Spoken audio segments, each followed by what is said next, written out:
Hi guys, welcome back to my channel.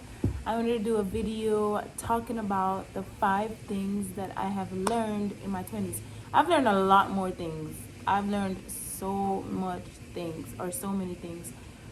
But I think that these are the 5 main things that or 5 of the main things I've learned. There's just so many, but to keep the video short, I'm just gonna do 5, okay?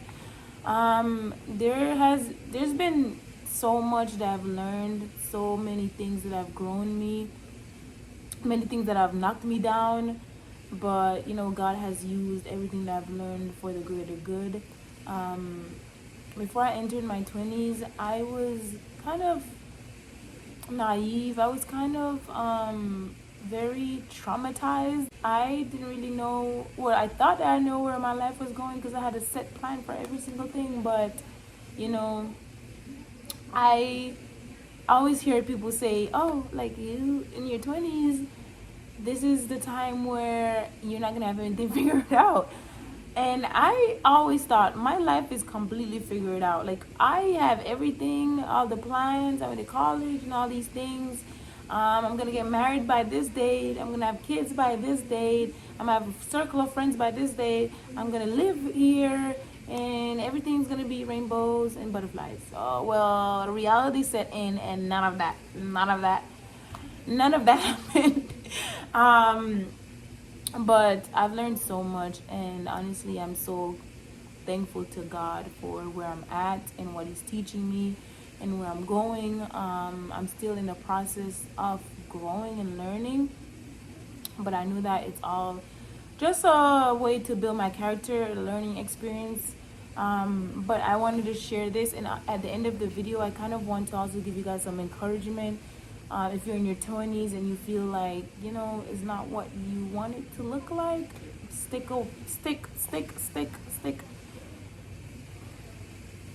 stick around for the end of the video so you can see that. Okay, so the first thing that I've learned in my 20s, or the first thing that I have on this paper that I've learned in my 20s, is boundaries are very important.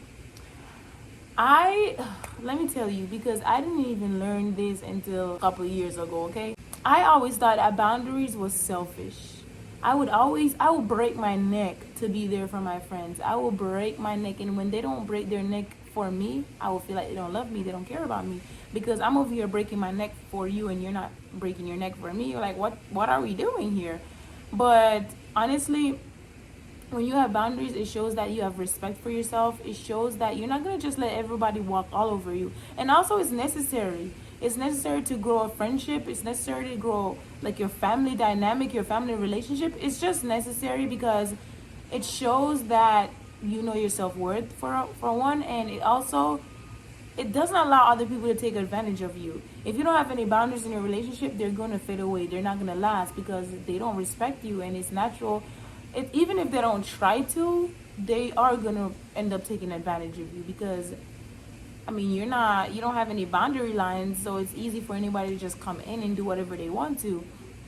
I'm thinking about like a house, and some houses, they have gates to kind of separate their house from their neighbor's house, and not anybody from the street can just walk in.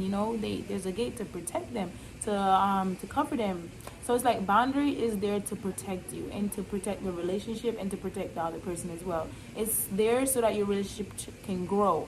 So there was many times I was sad, crying, and I'm like, dang, nobody cares about me for real. Not to mention though, like my friendship dynamic before God was not it. But I used to feel like no one cared for me because I was giving my last. I'm telling you, my last to people, and I was just there for them. But it's just like, it honestly was just sad on my part because I remember that I was literally, when I first came to college, I was a freshman, and I literally, one of my friends was going through like a breakup or issue with her then boyfriend, and I was taking an exam, and I literally it was timed, and this is how low it was, and I'm even embarrassed to even mention it. I literally started texting her during my exam because I was like, my friend needs me right now. Like, she's more important to me than the exam.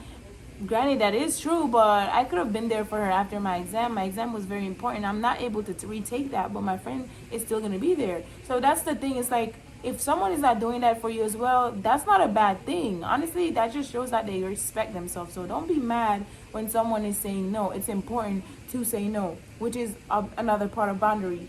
It's going to feel uncomfortable at first, because you're going to feel like, oh, dang, I'm saying no. And sometimes you might even want to say yes, but that's okay. Keep saying no, because if you know that you cannot do something and you're stretching yourself so thin, it's self-care. It's self-care to say no. Like, no, I cannot do this, maybe another time. Or no, I really want to, but I told myself that I will go to sleep by 10 p.m. Or I told myself I'm going to spend time with myself every 9 a.m. to 11 a.m. Or I'm going to do this alone, so I can't do this.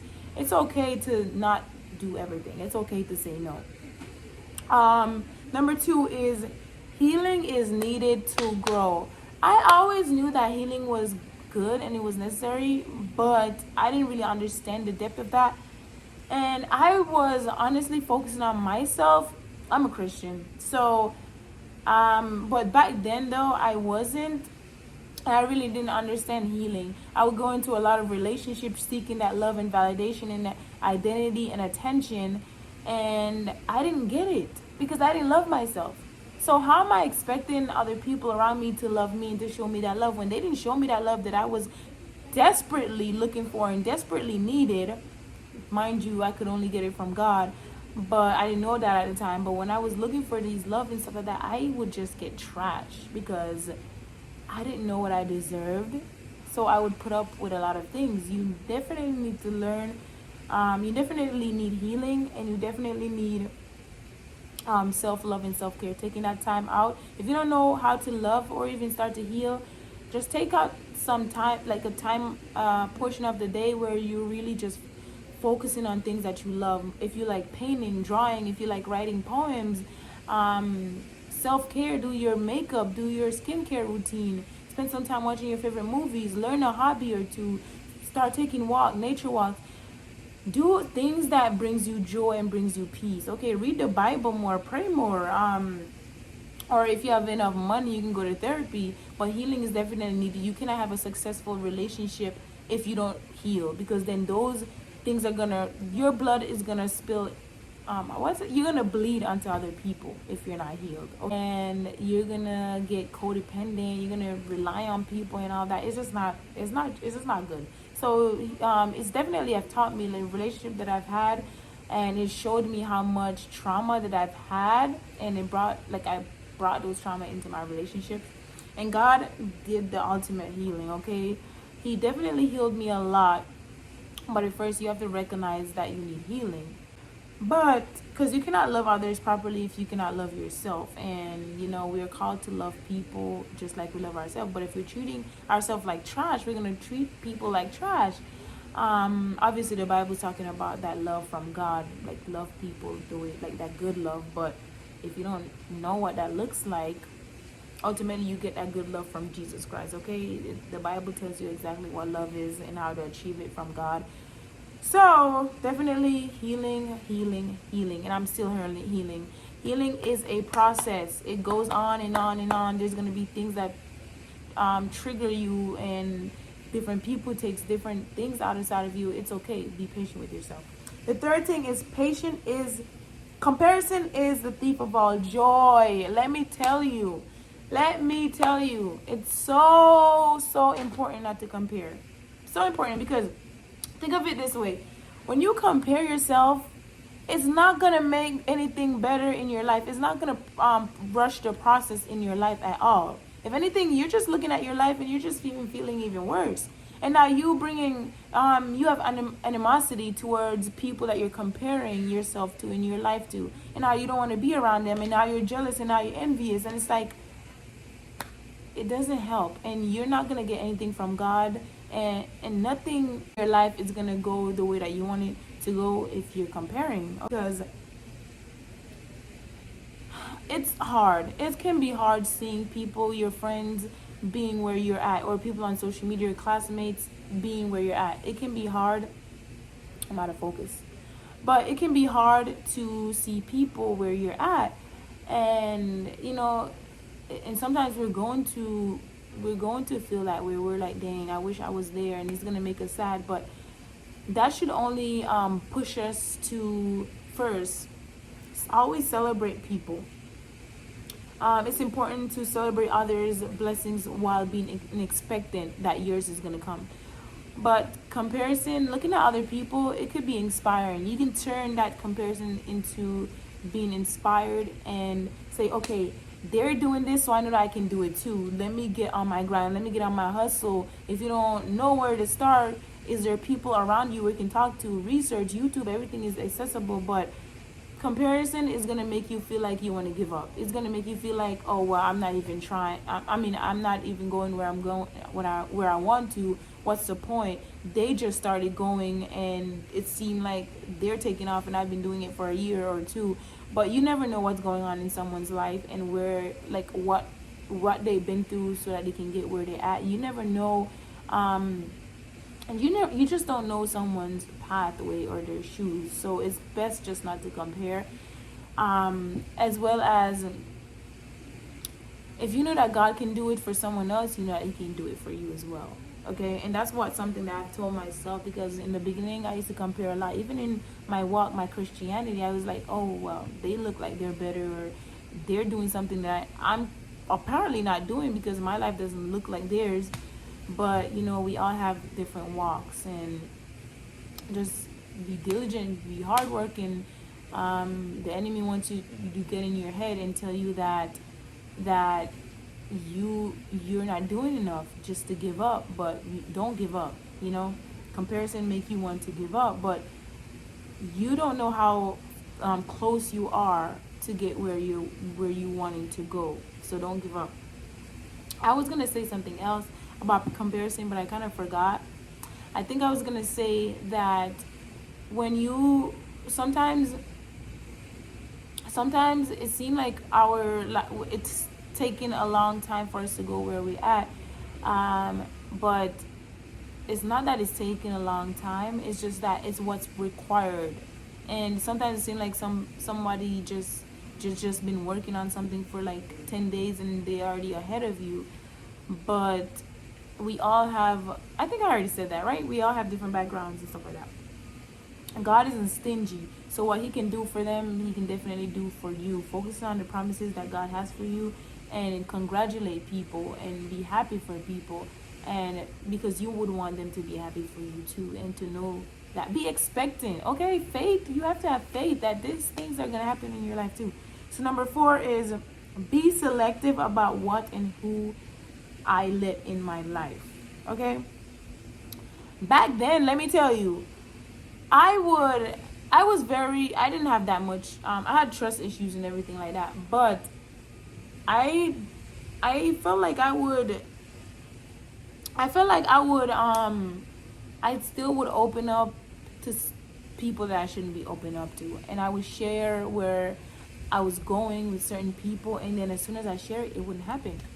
It would not happen, because there's people that's here to monitor you, there to prey on your downfall. So it's very, very, it's very cruciative. Is that the word? You have to be careful who you speak up, and who you let in your circle. It's good to have people in your life, but not everybody should have like a certain access in your life. And I'm looking down because I have my notebook.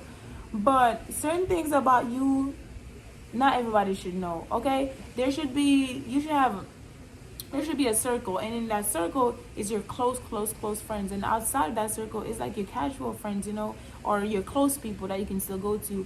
And then outside of that is like casual friends that you just see and you can talk to, and you just, whenever you talk to them, you just have a good conversation, but it's not like your guys are hanging out or whatever. And then it's your coworker and your acquaintances. So for me, I've learned that those people in those inner circle, those are people that I know that I can trust. Those like my closest people. Those are the people I can go to, and those are the people that I can share, and I know that they want the best for me. And I don't need to get validated by everybody, because I used to go to everybody for advice because I needed to be validated for a bunch of different people, or I wanted that attention. No, you do not need that. Be very selective and be very careful. Not everything needs to be spoken to people, and sometimes not everything needs to be spoken. Period.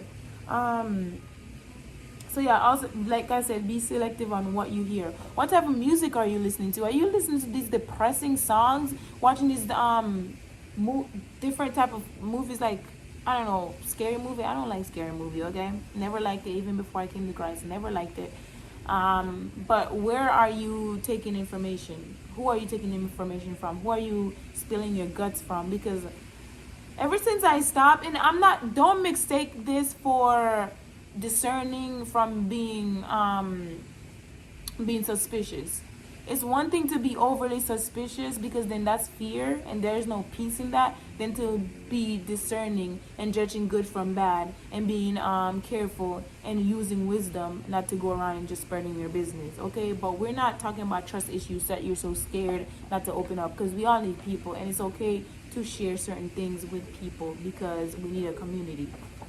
Number 5, I also learned money is not what brings happiness. A relationship with God does. Let me tell you, this one hit deep, and that's why I saved it for last, because money was always a sensitive topic for me. I grew up very poor. I grew up with my mom, and we didn't have much. So I grew up holding on to the little thing that I have, and when I came to college, I gripped it. Oh, I was the person that literally saved and saved. You know, they said there's two type of people that has a poverty mentality.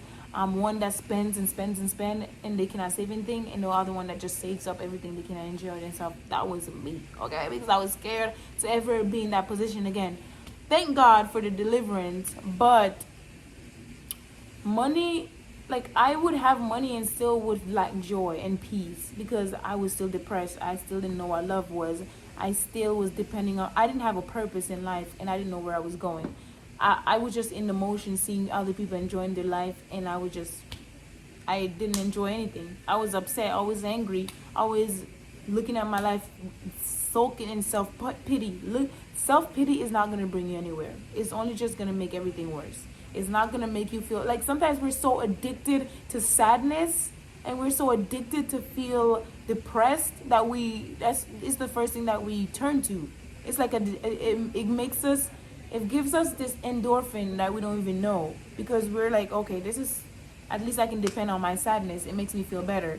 And we don't even realize that. But God, my relationship with God, coming to God, has showed me so much. Like, I don't need to rely on myself to make money. God is my provider.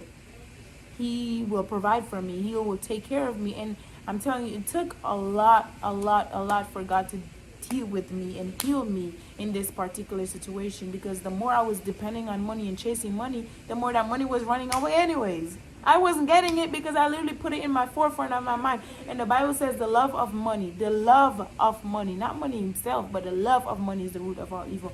And I had the evil in my heart. It was deep down. And I had no purpose before God. I had no purpose chasing money, and money just was never enough. And I just had to focus on God and keep my eyes on God, and know that with God I have everything. With God I have love. With God I have boundaries. With God I don't need to compare, because I know that He will do the same thing for me and even more, because He's a good Father. He's not a God that just pick and choose who He bless, you know. And with God I've gotten knowledge and wisdom and discernment, and just all of these things up here, I've literally got it from God. So my relationship with God is one of the main things that I've learned through my 20s, and I'm so grateful for everything that I've learned. I'm still learning, because I'm not perfect. I know you guys have seen those videos. I'm not perfect. I'm still learning so much. I'm still learning this so much. But those are some crucial things that I've learned. And yeah, that's all that I have for you guys. Let me know if you guys want to know a part 2, because I could go on. Days and days and days. And let me know. I would like to do a Q&A. Let me know if you guys want to see a Q&A. I feel like that would be fun. But anyways, thank you guys for watching. Don't forget to like, comment, and subscribe. And let me know 5 things that you guys have learned. It doesn't matter if you're in your 20s or your 30s or your teens. Let me know 5 things that you've learned thus far, okay? I will see you guys in my next video. Bye.